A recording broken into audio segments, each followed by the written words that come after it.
My trials 1 through 4, well, with the no coins being taped to it was 5.8. The average where the coins were taped to the ends of the ruler was 5, and the average where the coins were taped to the middle was 5.2. With the averages of the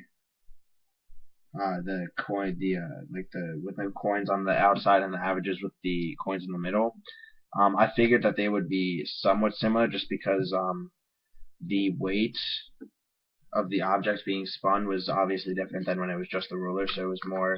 So I figured that they would be somewhat similar. And with the average when there was no coins, why it was so higher than the other two, I figured because it's less weight, so no matter what the force is, well, if it's the same force you spin when it does or doesn't have coins, then because it's less weight, it would spin more.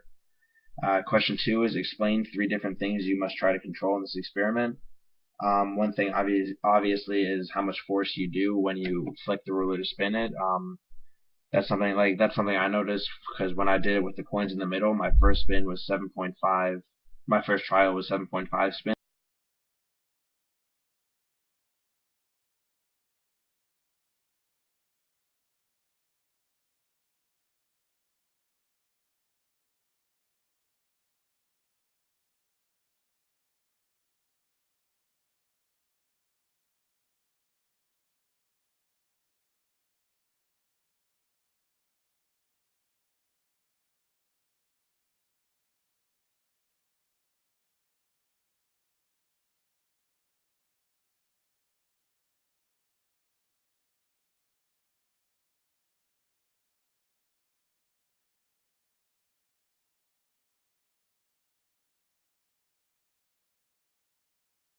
Where the info gained from this lab could be of importance.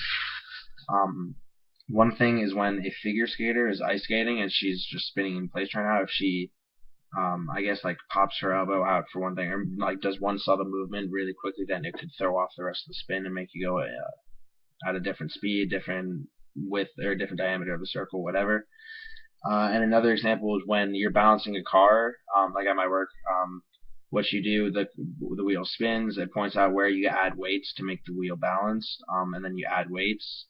So if an unweighted car or if an unbalanced car keeps being used without weights, it's going to be out of balance. But when you add the weights to the wheel, it's going to be balanced and it's going to spin as it should.